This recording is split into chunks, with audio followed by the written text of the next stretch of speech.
Welcome to the CFB Dynasty Podcast with hosts Matt Knowles and Brian McElfish.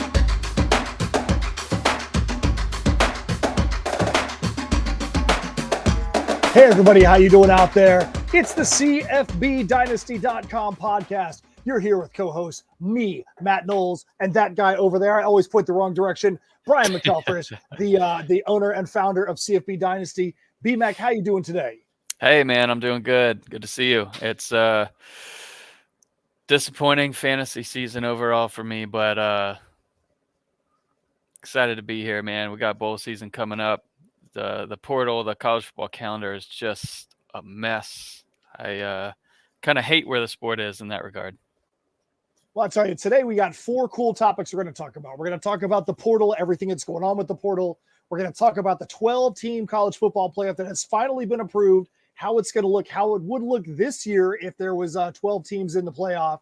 We're going to talk about, there was an article that just broke that we could be talking about a group of six, the 11th college football Division I FBS conference. And then at the very end, we're going to talk about our CFBDynasty.com college bowl pick'em. We're really excited about the winner of that has a chance to be able to get themselves a one-year subscription to CFBDynasty.com next year. It's for fun. It's for everybody. We'll talk more about that at the end, but just make sure you hang around so you can hear how to get yourself involved in that.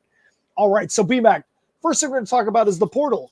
I know for me, I think right now I get more excited about portal time of the year than I do recruiting class time of the year because, well, I think that the reason for me is that portal time, that's normally going to be immediate impacts. Your recruiting class outside of probably less than 1% of the players are probably going to get redshirted. That doesn't mean there's not going to be impact freshmen out there. But guys that go into the portal are guys that are going to be immediate impacts on the team that they go to. So it's really interesting how you've now got portal season that is happening at the same time as early signing day and then regular signing day in college football. What are your thoughts on where we stand with the portal right now, B-Mac? It shouldn't be like it is. Like, it's such chaos that, it's coaches are being hired and fired at the same time. The portal is wide open at the same time as signing day. It is just absolute chaos. I couldn't imagine like being on staff where you're trying to basically re-recruit your own roster to see kind of gauge their sentiment. Are they coming back or not? And then at any point, back alley mentions a deal and then you hop in the portal to see what's going on. Like, we're hearing names like Xavier Worthy. We heard Drake May before he kind of knocked that one down, but I just don't like the way it is. It's kind of nice in like NFL and NBA where it's like you've got draft and then you've got free agency and it's like a constant thing that's happening. You've got schedule releases and all that stuff kind of nicely laid out where you have a focus point for a little while for both of those leagues. So hopefully college football can kind of rein that in and get to that point. I think it sucks the way the whole season is just madness right now. Well, portal season's fun, but it's crazy. Yeah. The one thing I do like this year is they did put in the portal windows, so it's not like players have the opportunity to jump into the portal all year long. Because that to me is when it's brutal, when you're like, hey, we're in week 3 of the season, and you have like a De'Aaron King with Houston that's like, hey, our team's not going to win the national championship. I'm jumping in the portal. Houston can't do anything about that at that point. They can't go out there into the portal in week 3, I know he didn't go in week 3, but you can't go out there middle of the season and go pick somebody up from the portal, but you can have players leave your team in the middle of the season. So I'm glad that they've decided to rein that in some and give you portal windows for when you can transfer and transfer out. But I agree. The one thing that I do like though is that, you go back 5-10 years and what was the argument? Is college football education or is college football a business? And now it's very clear college football is a business just like anything else. You have the NILs, you've got, all the portals. People have an immediate impact being able to transfer in and not lose a year. I think it's been made very clear college football is a business, and the players should have the ability to be able to go and treat themselves as business entities themselves.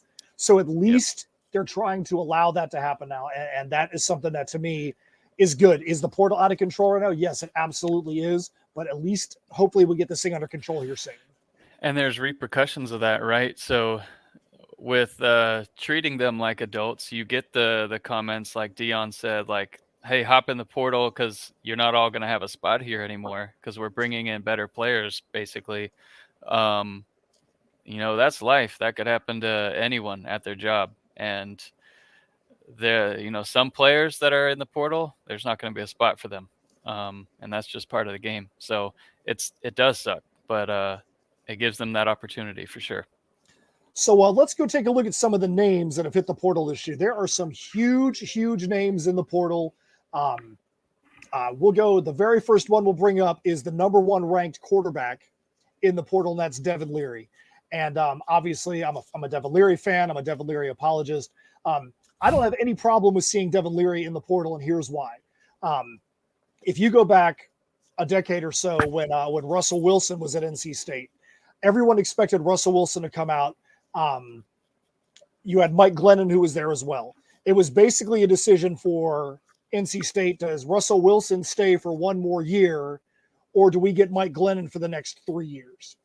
And Russell Wilson made the move for everyone's sake to go to Wisconsin. That way NC State was able to keep their starting quarterback for the next 3 years and Mike Glennon. Devin Leary leaving, nobody expected Devin Leary. Devin Leary could have gone to the pros last year. Yep. Nobody expected him to come back another year, but he got injured partway through this season in a lackluster season for him. So nobody expected him. The Wolfpack doesn't even have room for that quarterback. If he came back to NC State, you would lose one of the young guys that's going to be there. Obviously, Leary's not going to be a Frank Harris and get 7, 8, 10, 12 years of college eligibility. You would lose one of those young guys who's your guy later on in the future. So seeing Devin Leary in the portal, while I appreciate him, as long as he doesn't go to a school that I can't stand, I'm going to be rooting for Devin Leary just like I'm going to be rooting for the guys that are still there at NC State. BMAC, who are some of the quarterbacks that you find interesting being in the portal right now? Let's just talk quarterbacks right now. Yeah, and you're looking at landing spots too. One of the most interesting ones to me, obviously DJU's there, and that is what it is. I'm most excited about Jeff Sims because I think he's on like he was on a team that was transitioning since his freshman year. He was the starter, transitioning from a option offense to like a regular standard college football offense. And so it's a really difficult transition for him. And he came in with like incredible skill. He's a dual threat guy with a big arm, and he's strong too. So I want to see kind of where he lands, and he could be a huge fantasy asset depending on where he goes next year. I think there's a couple of really interesting names that are out there. Let's go back to DJU. You made a very interesting comment before we got on the podcast about DJU and his timing of entering the portal. Why don't you share that with everyone? Sure. So, I mean, Clemson, if they made the choice, kind of like everyone thought they would early in the year, kind of make that switch to Klubnik, they would have probably been in the playoff. And I don't think many people would disagree with that. I think if you go back and look at that Clemson Syracuse game was one of the weirdest moments, I think, of the college football season, where they benched DJU to put Klubnik in, and DJU did absolutely nothing in that game. Absolutely nothing. They put in Klubnik. Klubnik brings them back to victory, starts Syracuse on a complete downward spiral for the rest of the season. And then they come right back out and they're like, DJU's our quarterback. And you're like, my eyes are telling me that DJU is not your quarterback. He is not the one that is actually manning this offense.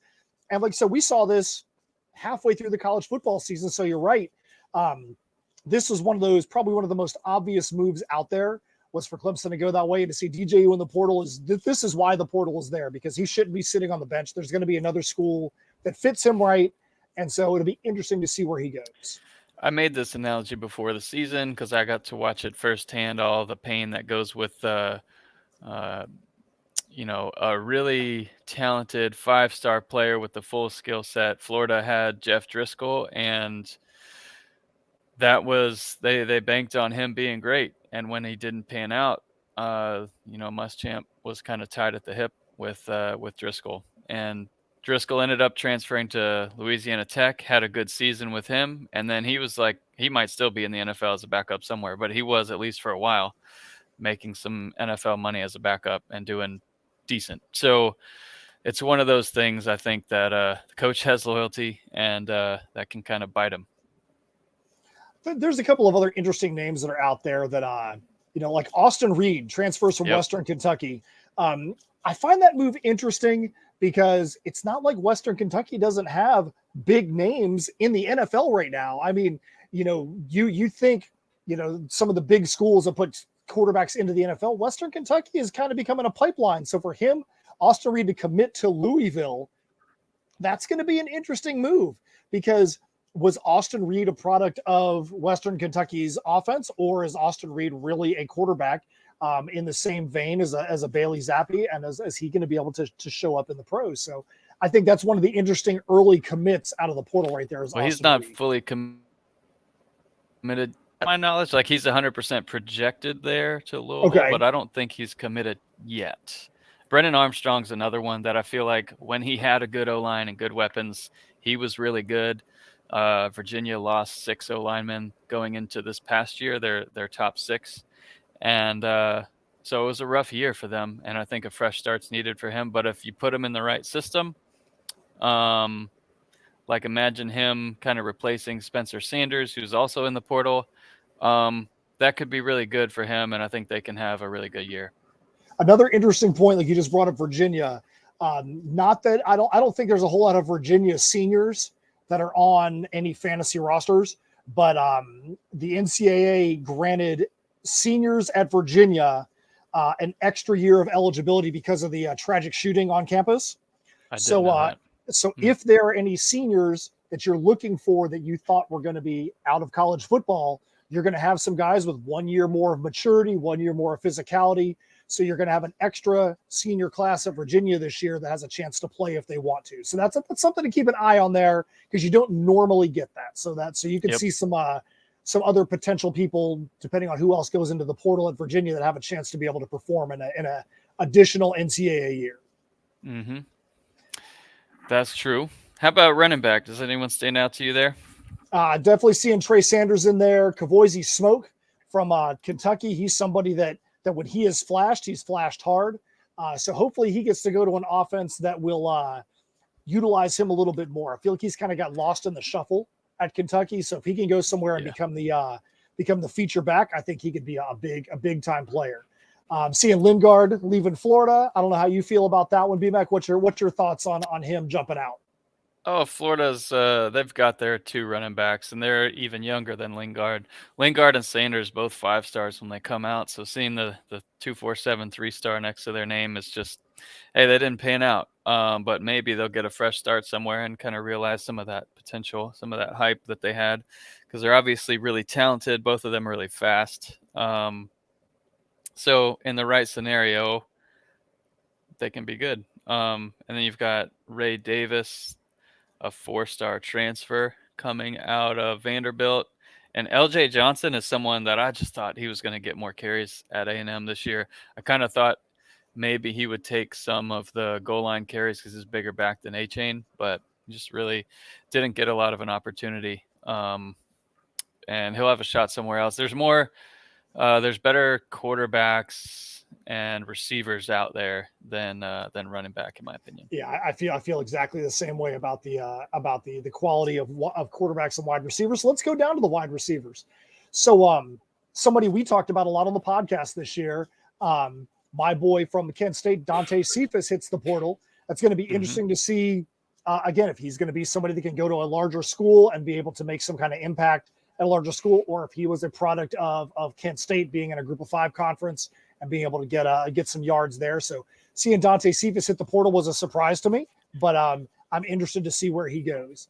What are some of the names? So mean in that picture. Oh, he does. He looks. I would say, like, if you take a look at Jacob Cowing, who we kind of saw him before he transferred to Arizona, you saw him produce really well for them, and then he did the same thing at Arizona. But one of his teammates at Arizona, Dorian Singer, I think he was one of like 26 1,000-yard receivers in the whole NCAA, and he's transferring out, and he'll have some eligibility left wherever he goes, as one of the Pac-12's, leading wide receivers this past year. But yeah, I like Cephas a lot. Singer is going to be really good. And then at tight end, Jaheim Bell, a lot of people he's 100% projection to Florida State, which, it could be better for him for fantasy purposes going elsewhere. But, that's going to be an immediate impact player wherever he goes. So yeah, it's going to be something that's been very interesting for us to be able to keep our eye on. Not sure if you guys that are out there playing college fantasy, if you are doing any kind of special considerations for guys that are leaving in the portal. In our league, we've talked about many times, we have very, very limited pickups in season, very limited drops in the off season. Last year, we started doing where teams could get a couple of additional drops if a player transferred to a program that wasn't beneficial for him, because you can't plan for portal transfers. I mean, there was one last year where we had two guys that transferred, two running backs that were starting running backs at their previous school that both transferred to the same school. And you can't plan for that when you're doing drafts. So we always try to give a little bit of consideration as college football maneuvers. We try to make sure that we kind of stay up with the times. The rules we started with in CFBDynasty.com's home league would not be appropriate today or applicable today. You always have to be maneuvering just a little bit here and there. Any other thoughts you have about the portal right now before we move on? Well, we're going to get to see where these players commit, and there's a lot of rumors floating around about some names that could be entering the portal potentially soon, some big names. So we'll kind of see what happens there. But the portal window closes, I think, early January, sometime before the second signing period. So we'll have full rosters, and that's why we're not putting out any rankings. Normally I've got some rankings and stuff kind of cooking by now, but at this point I'm just waiting to see how the portal kind of shakes up, let things kind of come to a conclusion, and then we'll start on our 2023 stuff. BMAC, Florida's going to be looking for a QB. Is who out there in the portal is somebody that you would like to see come your way? Give me a couple of names. Honestly, I think Leary would be my pick if I got to pick. I like him in terms of, he can run some, but he's also a really good passer, and he's someone who's got great experience and good confidence. With DJU, you worry about his confidence and how that's going to be. And when it comes to SEC play, if you don't have confidence, it's not going to go well for you. So that would be my pick, honestly. I see Hudson Card. After all the times of NC State getting a Florida quarterback transferring up to NC State, one of these years it's going to be good for us to return the favor and give you an NC State guy. So it wouldn't bother me seeing Leary there, man, because Leary is a fun guy to watch. You guys would have a lot of fun as Florida fans if you got Leary there for a year. So it'd be interesting to see. Yeah. I'd like to see him there, to be honest. Yeah, that's repercussion or like a little trade there for Jacoby Brissett, I guess. We're going to move on now. So one of the biggest stories that just broke recently, if you've listened to this podcast, even back in the day, you're talking about when it was myself and Brian McElfresh and Zach Tao. We probably 2 years ago, we did a discussion about college football and the college football playoff. And now we finally, starting in 2024, we're going to have a 12-team college football playoff. I know I personally have been a huge proponent of the college football playoff expanding. The reason being is that Division I FBS college football up to this point is the only sport in college football or in college sports where teams go in right now knowing that they pretty much have no shot at a national championship. If you are Fresno State and Boise State playing in the Mountain West Conference Championship, right now you're like, hey, maybe we can win our conference championship and go play in a unimportant bowl, so to speak, on December 17th or something like that. That should not be the final ultimate goal. By opening that door up to 12 teams, now you've got guys that are out there as the Cinderellas that have a small sliver of hope. It's not something where you're looking at a 6-6 team having a chance to get into the playoffs. But I love it. I know BMAC feels differently. BMAC, tell me why you're shaking your head. So, I mean, this is a lesson in economics, really, to me, more than anything else. Like that unimportant bowl game comment that you had, where did that come from? Because bowls were super important, when we were growing up or whatever, even 15 years ago. Bowls were fun. I always used to love bowl games. It gave you the extra practices, and then you felt like momentum going into the next year if your team was able to pull off the bowl win. And they were great. But what changed?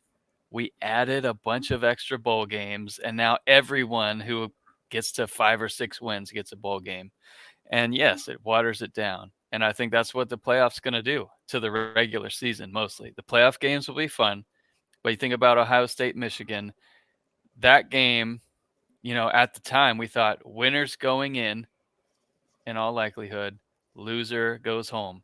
That's a playoff game. And you've got the urgency there. Your perspective is fine from a Fresno State thing. I think that's a separate conversation to me. Like, it doesn't matter. They have no shot at a national championship anyways. It should be, in my opinion, that should be separate. Like I would separate the bottom half of or I'd separate maybe the group of 5 and let them have their own playoff, so that they have something else to play for. But I don't like the extra games. I think it's going to be a lot of fun to watch the playoff. I really do. And we'll go and get into the matchups in a sec. But I don't like it for what it's going to do to the regular season and the lack of urgency we're going to have. Like that Ohio State-Michigan game is going to be a whole lot less fun to watch if you're just thinking about your seeding. Oh, you'll be a 3 seed or an 8 seed. Who cares as much at that point? Well, and I understand. And I think there's some tradition that's involved there and some traditional thoughts. And I think that, like I said, both sides of this coin are valid. But it may be that once every 10 years, there's somebody that is in the group of 5, or we'll talk about potentially a group of 6, that has a chance to be in the playoff, that has a chance to actually do something. But just imagine what's going to happen if in that first round of the playoff, you have somebody that won their conference, or somebody that jumped up and somehow found a way to be in the top 6 at-larges, that goes into Alabama and beats Alabama on their home field. Most likely that's not going to happen, but just imagine that one time if that happens, having that one little opportunity out there. That's right now, there's no opportunity for Cinderellas in college football.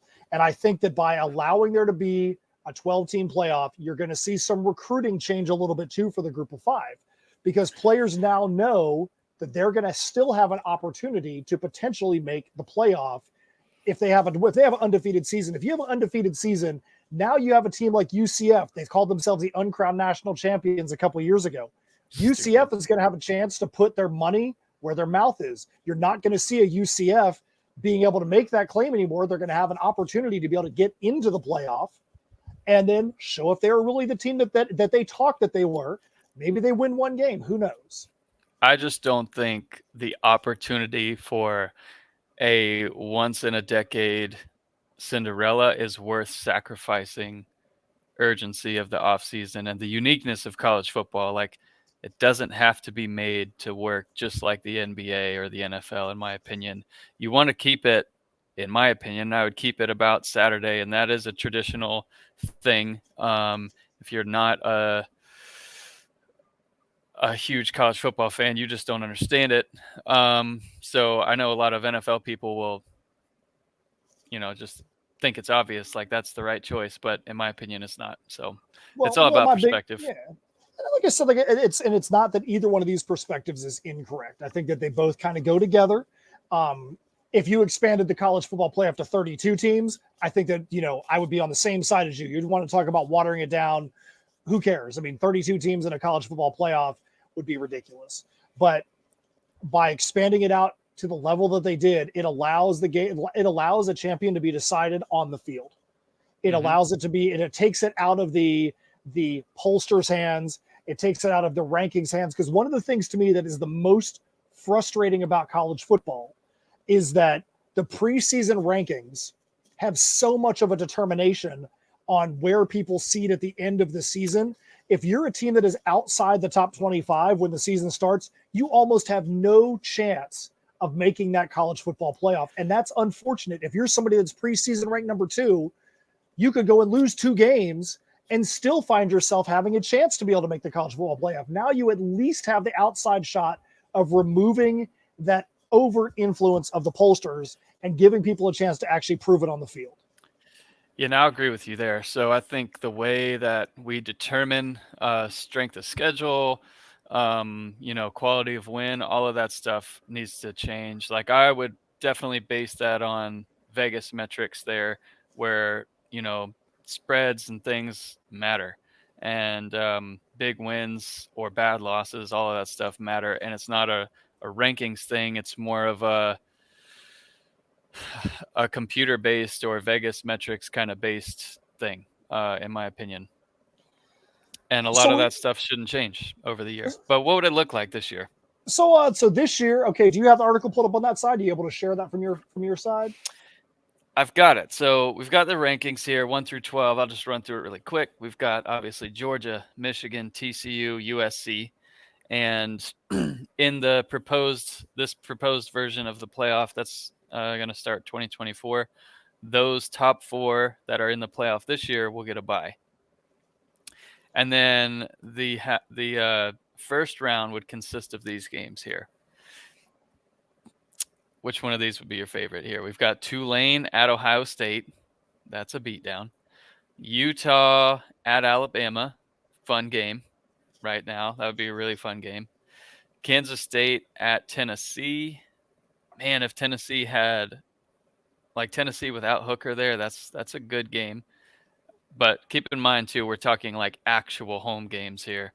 And then Clemson at Penn State with Klubnik at Happy Valley. What do you think about that first round set? So I actually love all those matchups in the first round. I think obviously you're right. I think Ohio State is the one that probably has the easiest path because that's the 5-12 matchup. And for those of you that don't know what the guidelines are for a 12-team playoff, the top 6 division or conference champions, regardless of ranking, make it to the playoffs. So if you have a season where you've got a conference champion and they're ranked number 24 in the country, and that's the highest ranked number 6 conference, they're going to make the playoffs. So the top 6 conference champions, and then the top 6 at large. So that's why for a minute there. Sorry if you heard some conversation. Look, my internet died for a sec, but we're good. All right. So just like I said, it's the top 6 division champions or conference champions, and then the top 6 at larges. So Tulane, as the 6th ranked conference champion this year, makes it in as the number 12 seed. Now, that may be a beatdown, but I guarantee you right now, the Green Wave is going to would have the most excitement they've ever had on their college campus in history. I guarantee they're going to be able to go out to their recruits and be like, see, look at this. We are in the college football playoff for the first time ever. Guarantee that the economy in that town is going to go berserk because they're able to promote that. I think that's going to be great for that community. So for that reason, I like that. Utah, I think that Utah and Alabama, I feel like Utah would probably be the favorite in that game right now. I know that sounds tough to say, but Utah, I think, is playing better football right now than Alabama is. And, Utah's coming in feeling hot about themselves. Alabama, I don't think, is feeling that way as much. And then Tennessee, there's a good thought right there. Tennessee, they don't have their starting quarterback. That's one that is primed for an upset right there. Tennessee looked great all year. That's primed for an upset. You know me, I'm always an advocate for the little guy, always an advocate. I love seeing upsets. So I think that there's a couple opportunities for upsets there. Those first round matchups are all going to be on campus. After that, you're going to go into bowl games for the rest of the games. So yeah, it's good. I think it's just going to be interesting to be able to see what happens there. And I'll clarify too. So this article that we're talking about is from the Sporting News, and it was before USC lost to Utah. So obviously this would be shifted around just a little bit here with Ohio State in. And then the second round, so the quarterfinals would be Georgia taking on the winner of Penn State and Clemson. Michigan taking on the winner of Tennessee, Kansas State, TCU taking on the winner of Bama versus Utah, and in this case, USC would be taking on the winner of Ohio State, Tulane. So you'd get that USC Ohio State matchup either way, seemingly, but USC probably drop down a little bit more, so it'd be more in that 7 to 7-10 matchup. Like I said, I think that this will be great. I think that it'd be fun for sure. Yeah, I think going into the future, I just feel like you're going to have a totally, especially with what we've already talked about. We talked about recruiting classes. We talked about the portal. I think that you're going to see. I think you're going to see some smart schools out there that are going to be like, hey man, you should come to our school. We've got an easier path to get to the college football playoff than say the fifth team in the SEC. So you might see a team from the Mountain West or a team from Conference USA that tries to get some recruits to come that way. Hey, you guys want to play in a college football playoff? All we got to do is win our conference and be the highest ranked team. You never know what could happen out there. I just feel like finally college football meets every other sport in college sports can have a legitimate champion where you know that everybody that should have an opportunity is there. Some Cinderellas are there. I think it's going to be great. I think it's going to be great, but I would rather it not happen. All right. So to further dilute this conversation, an article just dropped this morning that says we could have a group of 6 in 11th FBS conference. The Atlantic Sun and the WAC is pairing up to attempt to move to the FBS. This is courtesy ESPN, Pete Thamel over there. He says the remaining football members of the Atlantic Sun and the WAC have agreed to align and form a foundational 10-team conference. They're going to try to be the first conference in over 20 years to come in all as once into FBS. There's currently no guidelines for an entire conference to come in at once. Division I football is only set up to approve one school at a time. But right now you're looking at the powerhouses of Stephen F. Austin, Abilene Christian, Utah Tech, Southern Utah, Tarleton State, Austin Peay, Eastern Kentucky, Central Arkansas, North Alabama, and UT Rio Grande Valley are all looking, 9 of those 10 are looking to try and be in the FBS coming up in 2024 if they can get approval, and then UT Rio Grande Valley State would come in 2025. That is probably not going to impact the college football playoff, but that very well could impact college fantasy football. Because over under 4 of those players from this new conference being on your team year one. They probably would be. You are probably right. I had James Madison players. I had Liberty players their first year, and they did good. They did good. But I'll, as somebody into college fantasy football, that is something that we've never seen it where you've seen that many schools. We know there's going to be a couple coming in next year. There are already a couple more coming in the year after. But to see an entire conference come in that could really change your thinking, because there's not a whole lot of data out there that's going to be able to tell us how is a Stephen F. Austin FBS going to perform against an Abilene Christian FBS.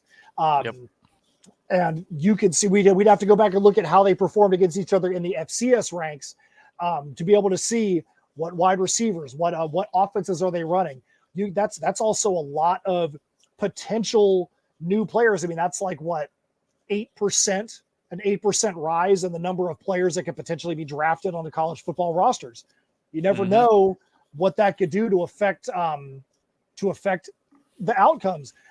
Could you imagine being in a college football championship and BMAC being, man, I've got to get home to go watch Tarleton State versus Utah Rio Grande Valley, because that game is going to be the one that's going to make me decide if I have to punch my windshield or not, if I'm going to win this championship.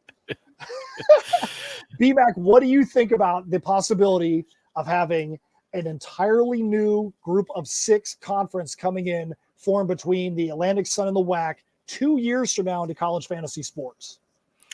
I think it's fine. Like I said earlier, I would split it to where, you've got the group of 5-ish and they have their own playoff. Because I think it's a little bit crazy to think there's going to be 150 schools vying for one champion.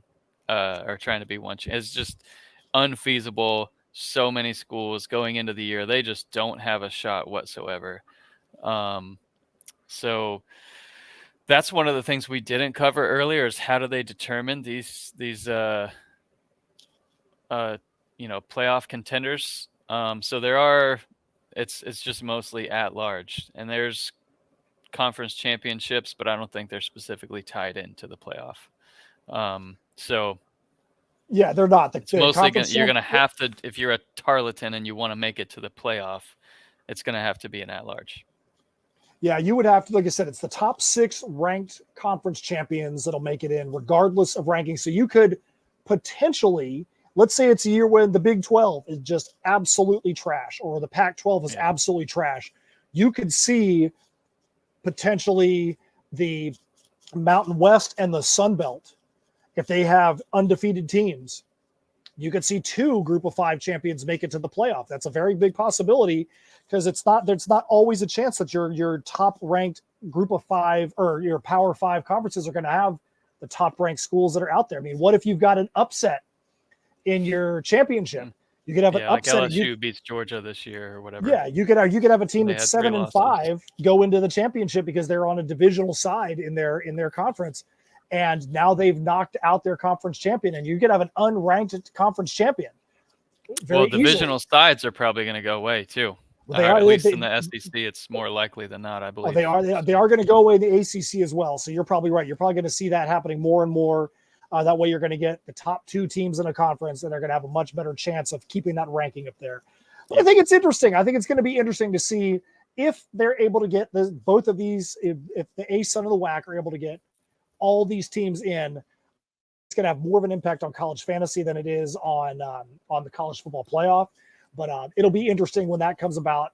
And for those of you listening to this podcast, if you get thrown into a time warp and we go to the first podcast of the 2024 season, we'll make sure to talk about my roster, and I'll tell you about how many guys from these this 11th conference make it onto my roster, because BMAC has already predicted the over-under is 4. I think it's probably going to be the under, but I think it's probably not going to be under by much. Yeah, unless Danny has swayed you to expand the rosters or whatever by then. All right. So we got one last topic for today, and that is, we talked about all year, we are going to be doing the first annual CFBDynasty.com College Bowl Pick'em. We're doing it on ESPN. It's going to be done under the Capital One Bowl Mania, or whatever it's called. Capital One Bowl Mania 2022. So it's going to be open to everyone. We're going to post the link on Discord. Everybody's able to be up there. We want anybody that's on Discord to come take a part. It's free. We're not charging anybody anything. We just want to get everybody up there involved. We're going to make sure that the CFB Dynasty Home League knows. We're going to mandate that these guys get their butts in there. Anybody that wants to be involved can be a part. The winner, if their names are not me or BMAC, is going to get a 1-year subscription to CFBDynasty.com next year. So instead of having to go and invest your money in CFBDynasty.com to get the metrics-based rankings, you're going to be able to get yourself a free subscription. It's going to be straight up. We're not doing any kind of confidence. We're not doing spreads. We're just going in there. Just make your picks. And let's see who is the best prognosticator when it comes to the bowl season. This podcast is being recorded on December 9th. This is a week prior to the first bowl game starting, which happens on December 16th. So we want to make sure you get up there, you get this information as quickly as possible, because we want to see as many of you out there as possible. Put your picks where your mouth is, just like we're going to do, and see what happens. Yeah, it's going to be interesting to see these rosters, how they shake out. You've got all these players in the portal. Like, the portal has thousands of people, so could literally make 15 to 20 teams just out of portal players. So, you've got schools like Florida and A&M that have been decimated by players entering the portal. I know Napier said some of these guys that are in the portal are going to, help Florida out and play for them in the bowl game. So going to be interesting to see how that shakes out. But yeah, come join us. We'll post it there. We'll post it on Twitter. Hop in, make some picks, and we'll be talking about it throughout bowl season. BMAC, are there any actual bowls that are out there this year that you're interested in seeing how they play out outside of the playoff? Just regular standard bowls. Anybody out there that you're looking forward to seeing what happens in those games? I haven't really looked, and this again is I'm a big time college football fan. Obviously, I watch a lot. I watch all the teams, all the conferences. I haven't paid as much attention to bowl matchups as I normally would have 5-10 years ago when there weren't 80 bowls, and it's mostly right now. Most of my attention has been player centric, looking at portal, looking at recruiting, all of that stuff. So haven't fully dove in yet, but as I go in and do my bowl picks, yeah, I think there's going to be some fun ones for sure, but nothing specifically out there yet. How about you?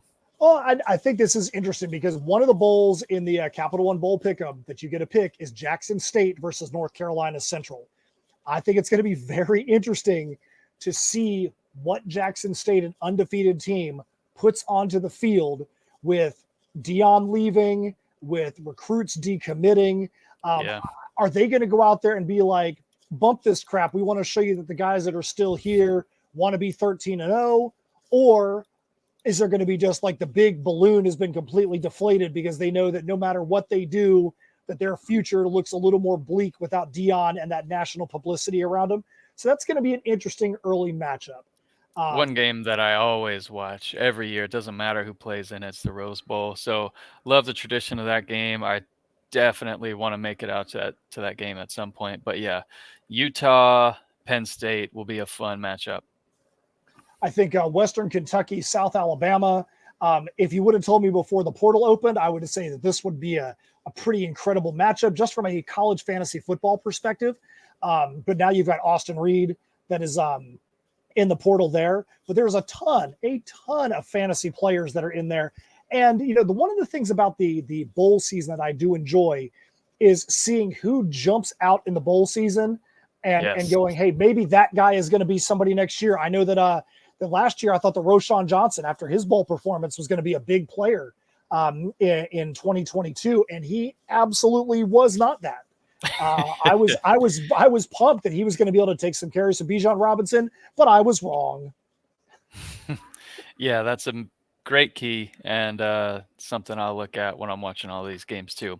Who stands out? These 15 practices all these teams are allowed to have in between the end of their season and the bowl game, they matter so much for growth and development for a lot of these younger players. So yeah, seeing maybe a Raleek Brown for USC or whatever, if they pop as they're potentially getting more carries when other people opt out, like, so important going into next year and into 2023 fantasy rankings. I think Oklahoma and Florida State, from a name perspective, that one is probably one of the biggest minor bowls that's out there. But I think Florida State has just shown that they are a team that's on the rise right now. I think they're going to go in there and just smash Oklahoma in that one. So basically, hey, I'm telling you right now, I'm picking Florida State in that game. I don't think that Oklahoma's got a shot the way Florida State ended their season. Otherwise, there's a few other matchups that are interesting. But a lot of it is going to be, so many teams have got guys like Ohio State that are just like, you know what, we're in the play. I don't care. I'm just not going to be. I'm going to go prepare for the NFL. To me, that like seeing Smith and Jigba say he's just not going to play, I'm like, wow, that is bizarre. Normally, you see guys that say they don't want to play in a bowl. I can roll with that, but not want to play in the playoff. That is something to me that is frustrating.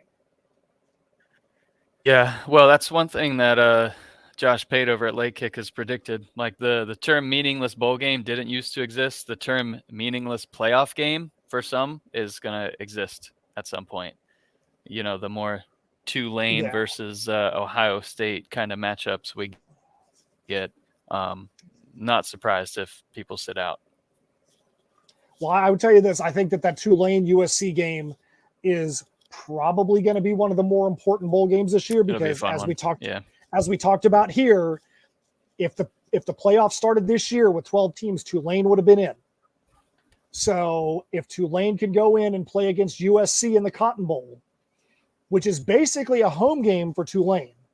If they can go in there and they can win that game, they can start saying, see, we belong to this year. We belong. If they go in and USC smashes them, then people are going to have the opposite discussion. They're going to take the BMAC side of things and say, Tulane should never be in a playoff. Get this crap out of here. But I would like to see it the other way around, just so that way there's some legitimacy behind that last team, that 12th team, that Cinderella having a shot. We shall see. There's really no real argument from my side now, other than it's just going to happen. So we'll be watching it here in a couple of years. All right, BMAX, so unless there's anything else you want to talk about, we can wrap this podcast up for today. If you're listening to this, please do not forget to go up to Discord and go look for CFB Dynasty. That's where you can get all of your bowl talk. You can get all of your college football rankings, and you can go get the link. Or if you don't want to even go up there and do it, and you just want to listen to this podcast and say, hey, I want to be a part of the College Bowl Pick'em, just go to ESPN.com, go to college, go to to the Bowl Mania, to Capital One Bowl Mania, and look up CFB Dynasty. The password is CFB 2022, CFB 2022 to be able to get in there and put your picks in. And we hope to see you in there. We hope to be able to get in there because we want to be able to compete against you. We want to be able to beat your butt. BMAC thinks he's going to be the one that's going to be at the top. He thinks nobody's going to be competition. He looks at all you guys like you guys are all group of 5 people that should not be in this bowl pick'em, and he wants to smash you. Prove BMAC wrong. Oh, not in the least. I just feel like I'm going to join this and lose to Gordy. No, by like BMAC, no, don't let him talk you down. BMAC thinks he's going to smash you. Oh man, I'm looking forward to just watching some football here. We got some bowl games starting up in like a week, so get your picks in. I do have one little correction before we leave, because if I don't do it, I'm going to hear about it. And a couple weeks ago, I kept talking about my opponent, and my opponent was like, "You're going to go name everybody else, and you aren't even going to name me on the podcast. What did I do to you?" Maybe he didn't say that, but maybe he did. I have no idea. But my opponent was William Dong, aka the Dong Father, and William C. Now I've mentioned your name on the podcast, so you can take those voodoo dolls and you can hand them back to Mike Dillingham, hand them back to Gordy. You do not need use of their voodoo dolls anymore. I've made my amends. You bringing up the Gordy and the voodoo dolls again? He's gonna stab me in the throat. I better than getting punched in the groin. I'll take the groin punch. That's fine. All right, guys. Well, this has been Matt Knowles and Brian McElfresh for CFBDynasty.com. We hope you guys have a great holiday season and get your butts up onto Capital One Bowl Mania. CFBDynasty.com for the brackets. CFB 2022 for the password. We'll see you there. Have a good weekend. See y'all.